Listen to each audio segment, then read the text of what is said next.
सिया, श्री राम सिया सिया गाते चलो, सियावर रामचंद्र की जय। मन वाणी को पवित्र करने के लिए 2 लाइन भगवान नाम संकीर्तन। श्री राम जय जय राम, श्री राम जय जय राम, श्री राम जय जय राम, श्री राम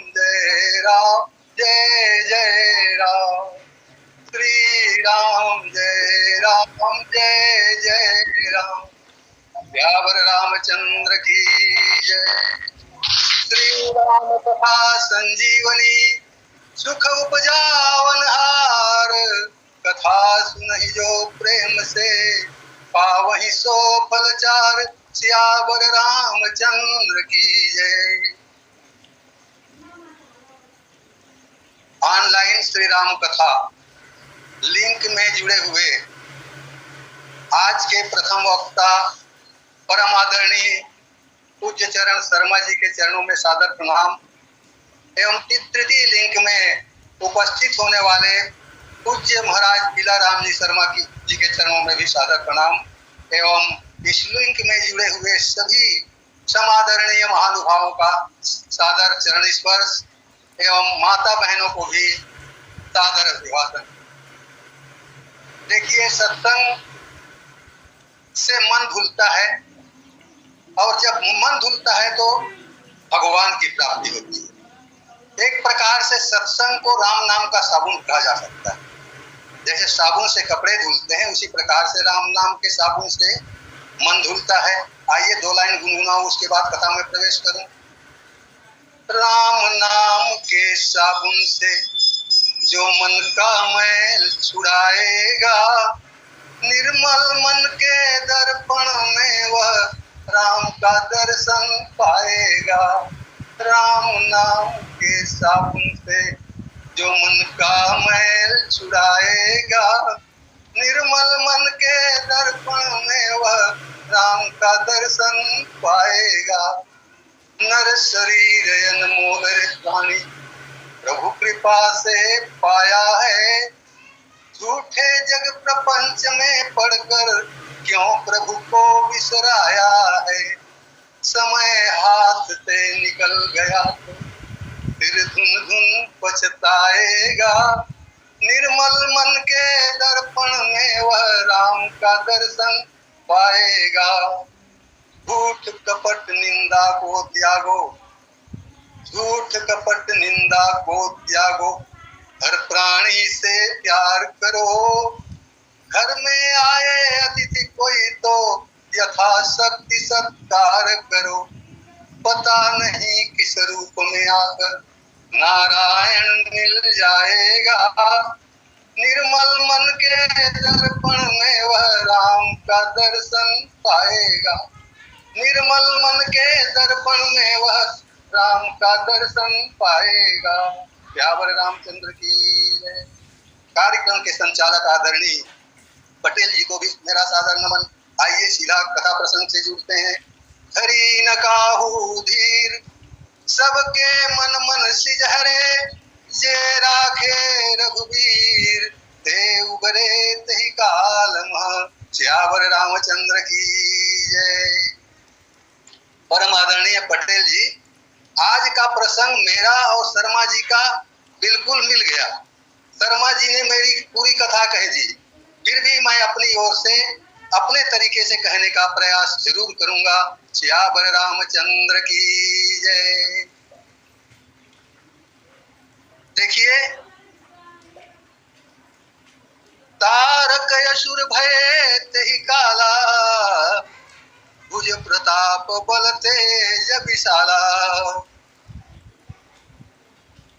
तेहि सब लोक लोकपति जीते, है देव सुख संपत्ति रीते। अजर अमर सो जीत न जाई, हारे सुर करी विविध लड़ाई। तब बिरंची सन जाई पुकारे, देखी विधि सब देव दुखारे। सब सन प्रभ सन कहा बुझाए, विधि धनुज विधन निधन नहीं होय। शंभु शुक्र शंभुत सुत यही ब्रह्मा यही जी दैरन सोय सियावर रामचंद्र की जय। परम आदरणीय संत समाज, ये भगवान श्री राम है, कामधन का प्रसंग है। तारकासुर नाम का राक्षस हुआ और तारकासुर ने देवताओं को परेशान कर दिया। सभी देवता परेशान हो गए। बल में प्रताप में बड़ा ही प्रतापी था, बड़ा ही बलवान था। देवता और राक्षसों के युद्ध में देवता लोग हार जाते हैं। तारकासुर सभी लोकपाल एवं लोकपतियों को जीत लिया। अनेक प्रकार से देवताओं ने लड़ने का प्रयास किया, परंतु देवता हार गए और सभी सुख संपत्ति से रहित हो गए। तब देवता लोग सहायता के लिए ब्रह्मा जी के पास पहुंचे।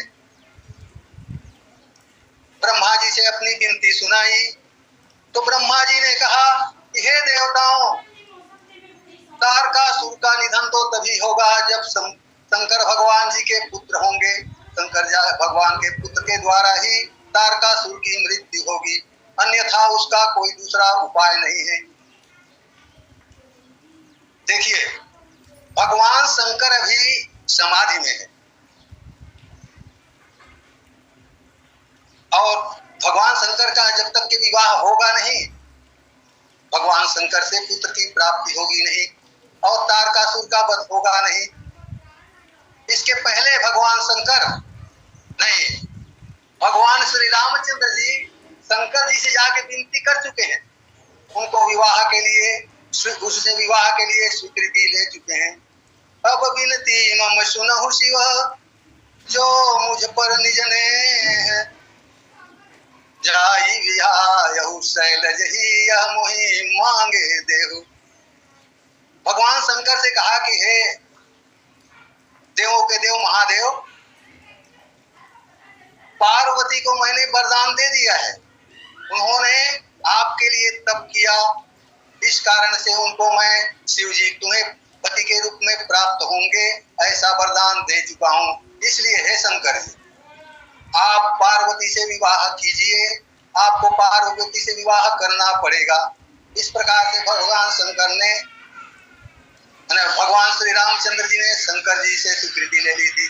शंकर जी ने तो पहले ये कहा कि भगवान, यद्यपि मेरी विवाह करने की इच्छा नहीं है, क्योंकि एक बार विवाह करके देख लिया हूँ, फिर भी आपकी आज्ञा को नहीं टाल सकता। इस प्रकार से परम ब्रह्म परमात्मा भगवान श्री रामचंद्र जी शंकर जी से विवाह का आग्रह करते हैं। इसी प्रकार से भागवत में भी भगवान गर्दम जी के पास जाकर के प्रार्थना करते हैं कि आप देवहूति से विवाह कर लीजिए। राम कथा में शंकर जी से प्रार्थना करते हैं विवाह करने के लिए और भागवत की कथा में गर्दम जी से प्रार्थना करते हैं।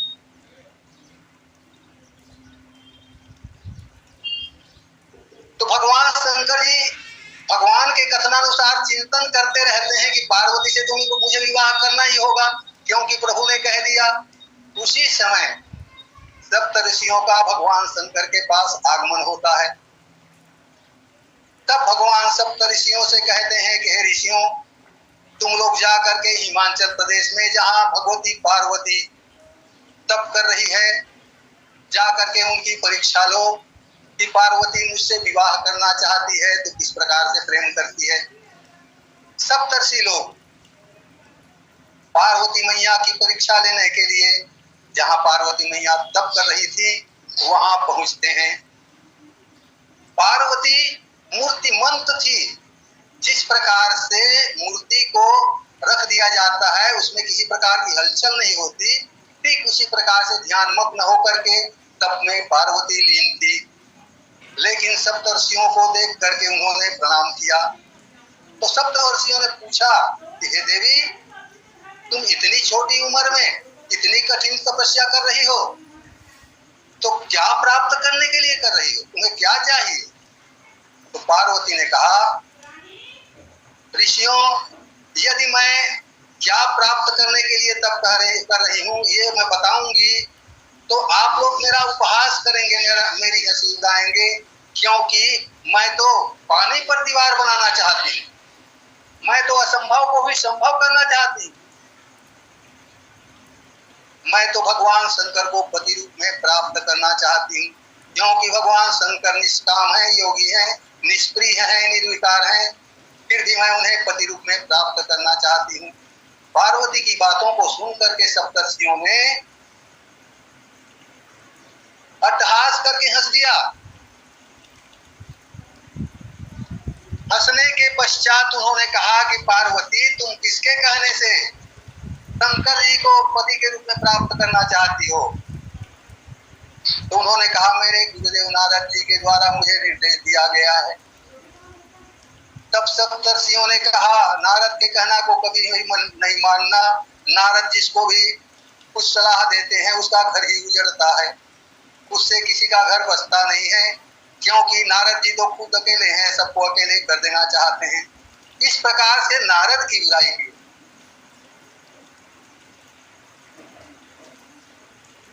अनेक प्रकार से पार्वती को समझाने का प्रयत्न करते हैं कि हे पार्वती तुम जो सोच रही हो शंकर जी से विवाह करना, तो शंकर जी के पास तो कुछ है ही नहीं, वो तो भीख मांग के खाते हैं, स्मशान में सो जाते हैं, बाघांबर पहने रहते हैं, उनको तो पत्नी की आवश्यकता ही नहीं।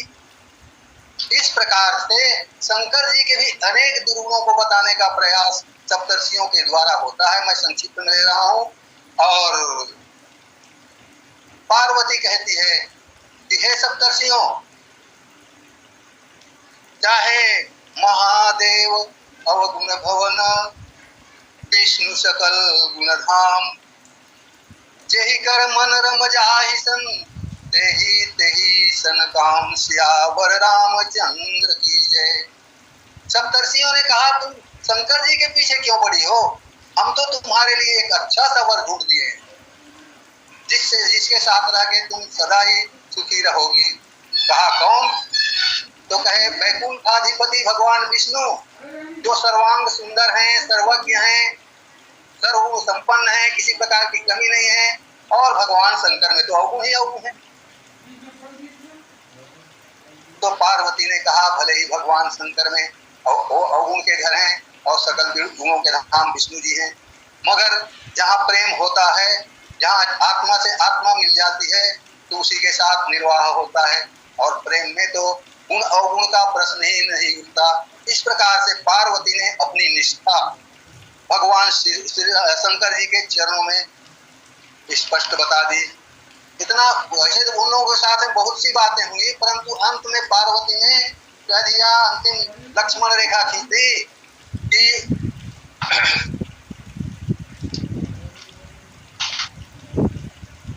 जन्म कोटि लगी रगर हमारी, परम शंभु न तरहूं तुम्हारी।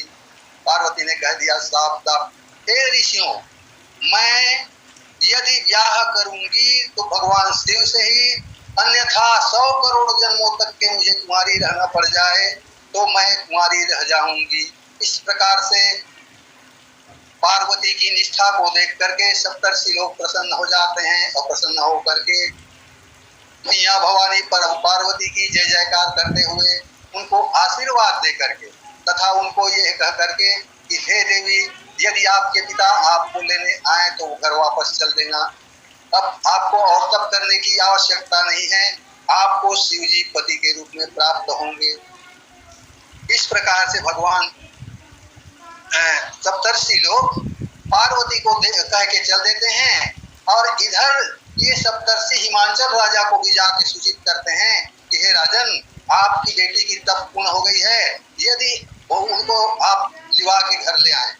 तत्पश्चात सप्तर्षि भगवान शंकर के पास भी जाते हैं और उनको कहते हैं कि हे भोलेनाथ, आपने हमें परीक्षा लेने के लिए भेजा था, पार्वती के प्रेम को परखने के लिए, तो पार्वती के प्रेम को हम तो देखे हैं, तो पार्वती के प्रेम को आपके चरणों में जो निष्ठा है उसको तो अपने शब्दों से हम बखान करके कह ही नहीं सकते कि कितना प्रेम पार्वती के आपके चरणों में है।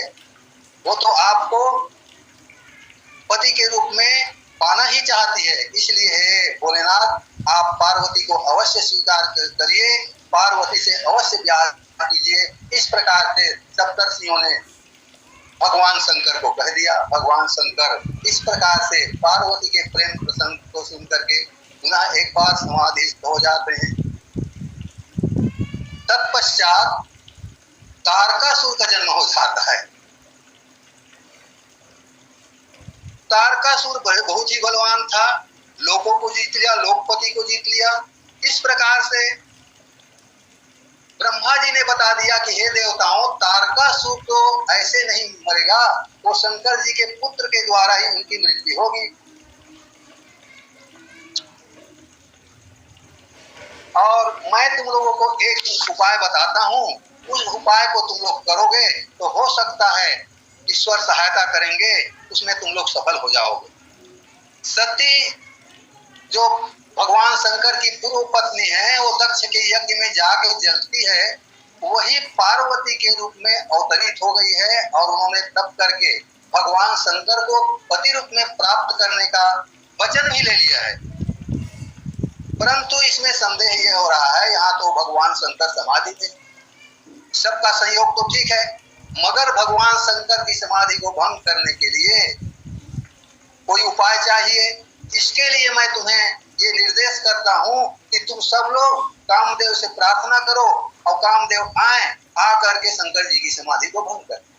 जब शंकर जी की समाधि टूट जाएगी, उसके पश्चात शंकर जी को विवाह करने की जिम्मेदारी मेरी है। इस प्रकार से ब्रह्मा जी ने देवताओं को समझाया,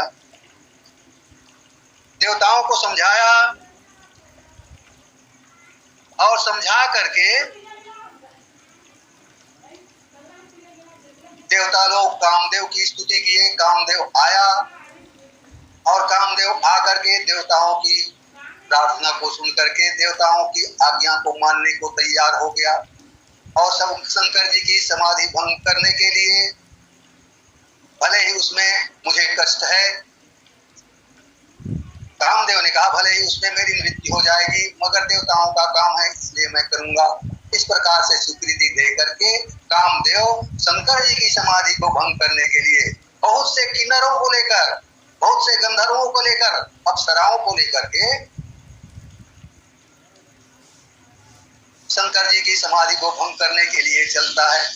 कामदेव जहाँ शंकर जी समाधि थे वहां पहुंचते हैं। पहुंचने के पश्चात प्रभयापन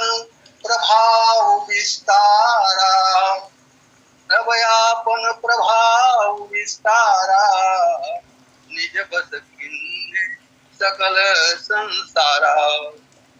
ओ बेहु जब ही बारी चर के तू क्षण मोह मिटे सकल श्रुति से तू। कामदेव ने अपना प्रभाव को विस्तार कर दिया, पूरे ब्रह्मांड में कामदेव का प्रभाव विस्तृत हो गया और सब यहाँ के जितने भी लोग हैं ब्रह्मांड के, सब कामातुर हो गए, काम के वश में हो गए और वेदों की मर्यादाएं मिटने लगी। चर अचर सभी जीव कामातुर हो गए। जो जहां थे, जिस स्थान में थे, समय को त्याग कर, सिद्धांत को त्याग कर, सब वेदों की मर्यादा को तोड़ करके काम वासना में डूब गए। इस प्रकार से गोस्वामी तुलसीदास जी कहते हैं कि जे सजीव जग अचर अचर, जे सजीव जग अचर अचर, नारी पुरुष यस नाम, ते निज निज मर्याद तजी, है सकल बस काम, सियावर रामचंद्र की जय। संसार के जड़ चेतन जीव, चर अचर जीव, सभी जो स्त्री और पुरुष की संज्ञा प्राप्त किए हैं, सब अपने अपने मर्यादा को त्याग करके काम के वश में हो गए, सब भोग में डूब गए। गोस्वामी तुलसीदास जी ने तो यहाँ तक लिखा, सिद्ध विरक्त महामुनि जोगी, अते काम बस भय वियोगी। आदरणीय संत समाज गोस्वामी तुलसीदास जी ने लिखा कि सिद्ध पुरुष, विरक्त महामुनि, योगी, ये सभी के सब काम के बस में हो गए और स्त्री के विरही हो गए। गिरा सताने लगा। गोस्वामी तुलसीदास जी ने लिखा, भय काम बस जोगी सतापस, पामरन की को कहे, देखहि चराचर नारी मैं दे, ब्रह्म मैं देखत रहे, अबला बिलो कहीं पुरुष मैं, जग पुरुष सब अबला मयम, दुई दंड भरी ब्रह्मांड भीतर, काम कृत कौतुक अयम। 2 घड़ी के लिए पूरे ब्रह्मांड में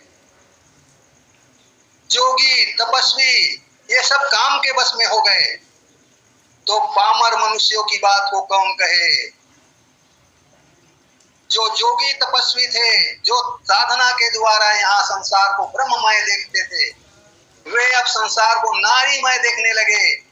संसार की जितनी भी अबलाएं थी, स्त्रियां थी, वो संसार को पुरुषमय देखने लगी और संसार के सारे पुरुषों को संसार नारीमय लगने लगा। गोस्वामी तुलसीदास जी ने तो यहाँ तक लिखा, जो मेरे आज का प्रसंग है, धरी न काहू धीर, सबके मन मन सिजहरे, जे राखे रघुबीर, ते उबरे तेहि काल महा। धरी न काहू धीर, किसी के मन में धीरज नहीं हुआ। सबके मन में कामदेव व्याप्त हो गया, सबके मन को कामदेव ने हरण कर लिया। इतना लिखने के पश्चात गोस्वामी जी की लेखनी रुक गई। गोस्वामी जी को लगा कि उनको पछतावा होने लगा, शायद संसार में कोई तो संयमी होगा, कोई तो जितेंद्रिय होगा। वहीं रुक गई। तो कहा जाता है, अयोध्या के संतों का ऐसा मत है कि स्वयं हनुमान जी आए और इसकी दूसरी अर्धाली को लिख के चले गए और भगवान गोस्वामी तुलसीदास जी को उनके मन में जो दुख हो रहा था उससे वो मुक्ति दिला दिए। क्या धरी न काहू धीर, सबके मन मन सिजरे। इतना तो गोस्वामी जी ने लिखा था कि किसी के मन में धीरज नहीं हुआ, सबके मन को कामदेव ने चुरा लिया, कर लिया। उसके बाद रुक गई लेखनी। तो हनुमान जी के द्वारा जे राखे रघुबीर, ते उबरे तेहि काल महा। जिसने जिसकी रघुबीर ने रक्षा की, वही उस काल में बच पाए। निश्चित है, जिसकी भगवान रक्षा करेंगे वही बचेंगे। बिना भगवान की शरणागति लिए इस संसार में कोई भी काम से मुक्त नहीं हो सकता। भगवान ही की सहायता से ही काम से मुक्ति मिल सकती है। 18 पुराणों के रचनाकार, 18 पुराणों के रचनाकार वेद व्यास जी, उनके पिता पाराशर जी जो सुखदेव जी के दादाजी हैं, ये भी नौका विहार करते समय मत्स्य गंधा के कलाई को पकड़ लेते हैं। कामातुर होके, कामांध होके मत्स्य गंधा के हाथ को पकड़ लेते हैं। मत्स्य गंधा ने कहा, ऋषिवर रुक जाइए, सूर्य भगवान देख रहे हैं। तो उन्होंने अपने तप के प्रभाव से सूर्य को बादल से ढक दिया। मत्स्य गंधा ने कहा, देव आप अपने तप से बादल से सूर्य को तो ढक दिया, परंतु अपने काम को नहीं ढक सके। तो इस प्रकार से धरी न काहू धीर, धरी न काहू धीर, सबके मन मन सिजहरे, जे राखे रघुबीर, ते उबरे तेहि काल महा। एक और महापुरुष आप लोग सब जानते हैं, विज्ञ पुरुष यहाँ बैठे हुए हैं, कि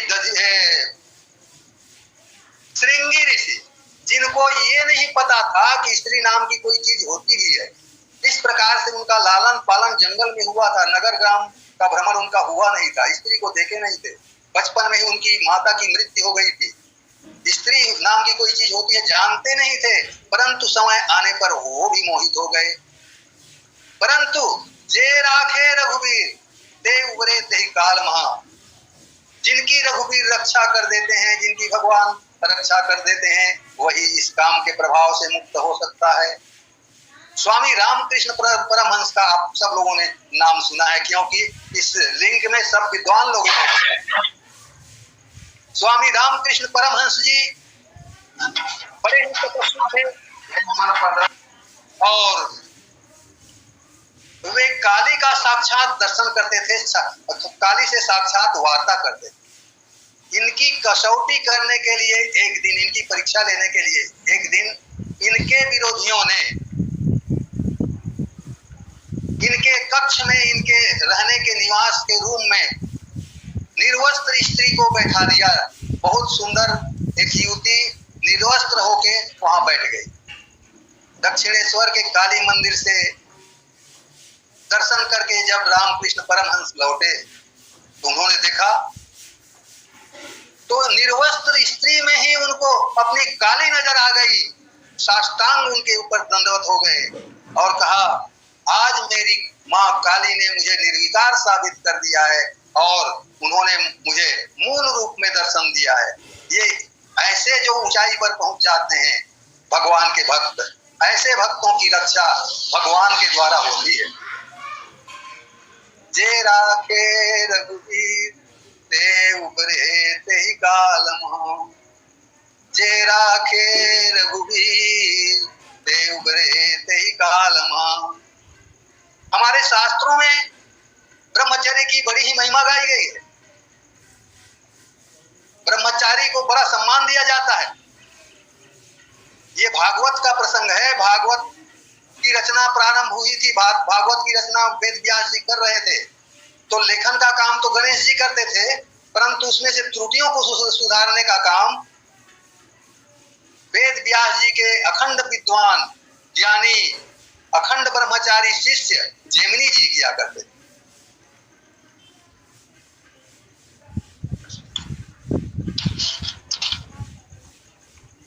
तो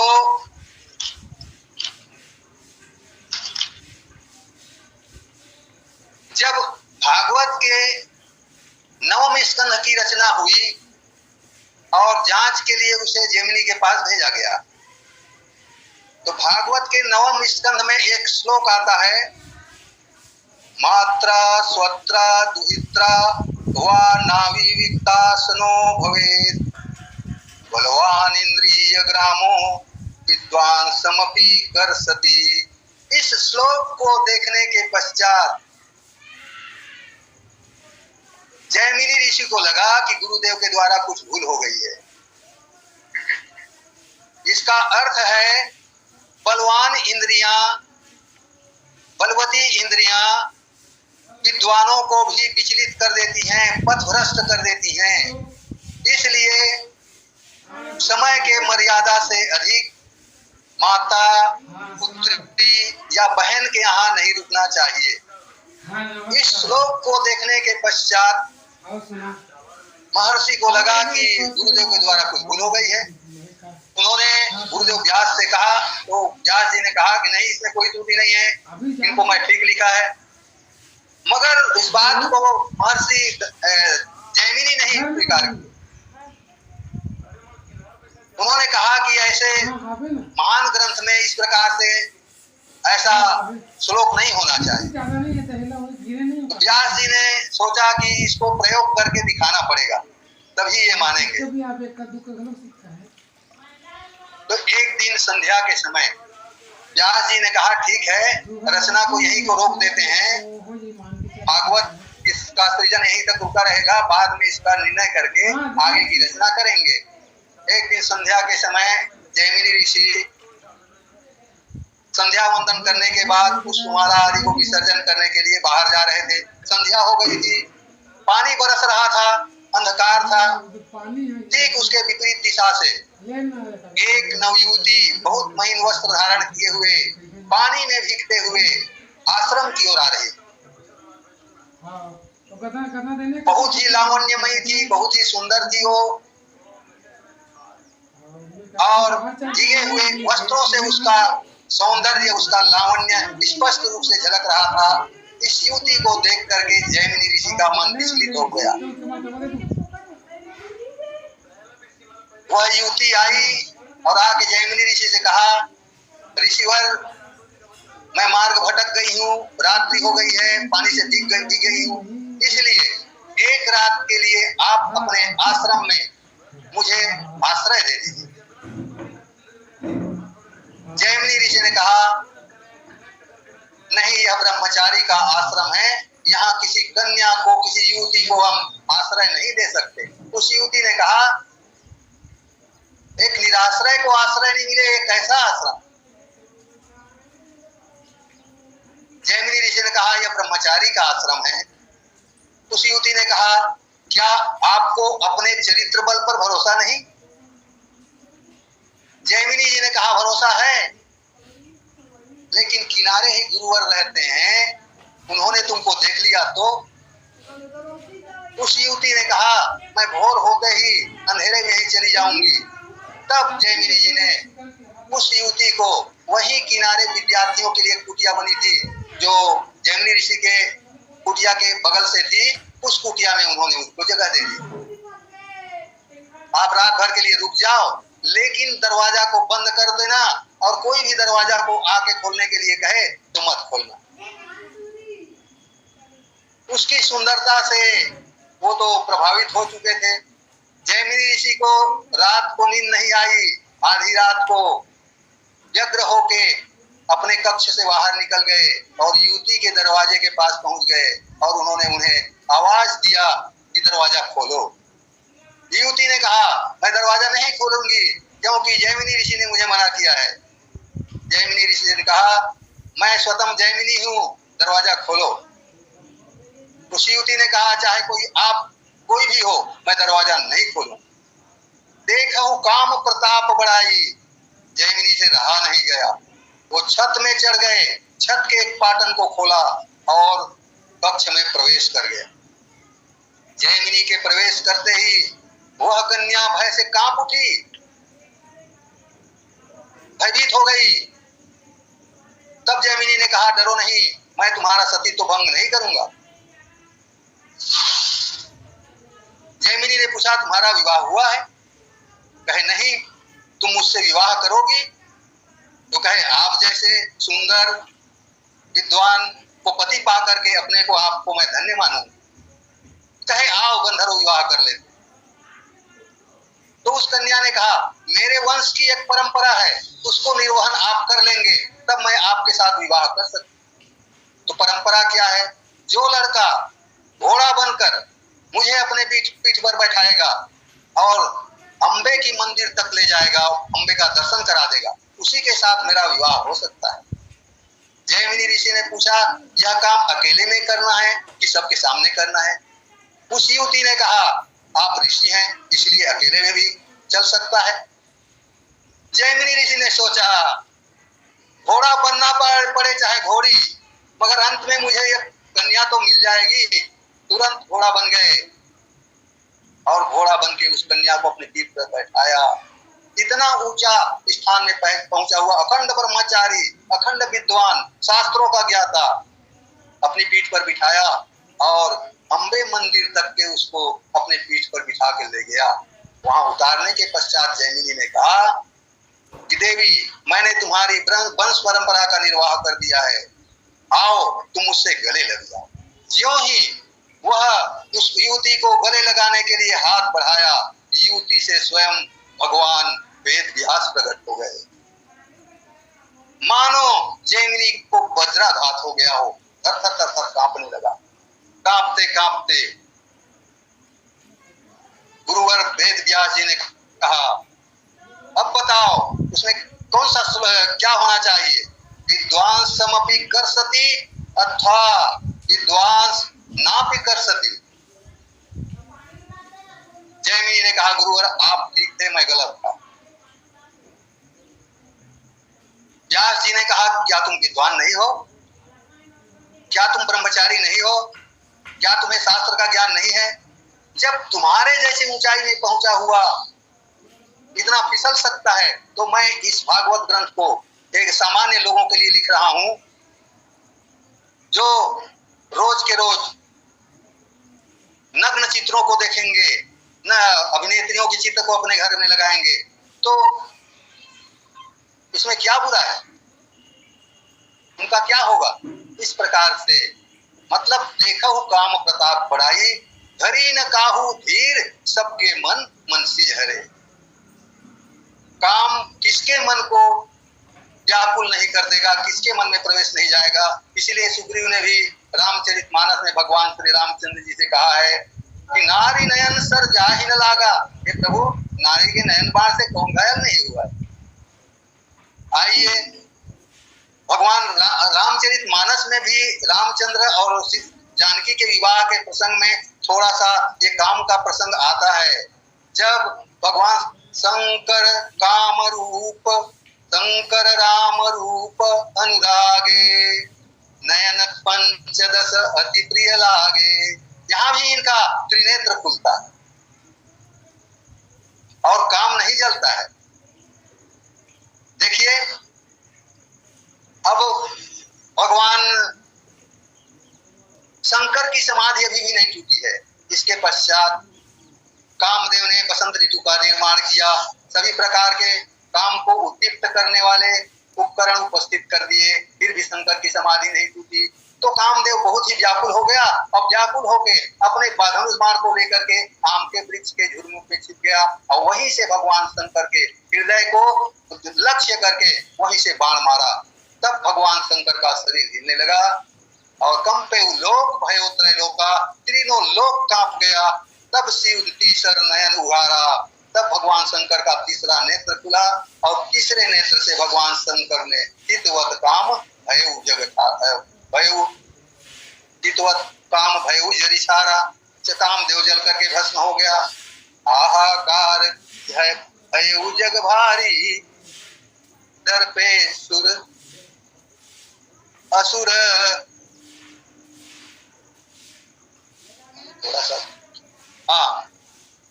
देवता लोग तो डर गए मगर असुर लोग बड़े खुशी हुए। ये समय की पूर्णता की ओर पहुंच रहा हूं, इसलिए मैं चाहूंगा कि यहीं पर अपनी वाणी को विराम दूं। आदरणीय सभी संत समाज को सादर प्रणाम, गलतियों के लिए क्षमा और आदर समर्पित मंच आदरणीय पटेल जी को। सियावर रामचंद्र की जय, पवन सुत हनुमान की जय, उमापति महादेव। बोलिए सियावर रामचंद्र की जय। बहुत बहुत धन्यवाद सर जी। जय राखे रघुवीर ते उभरे ते काल।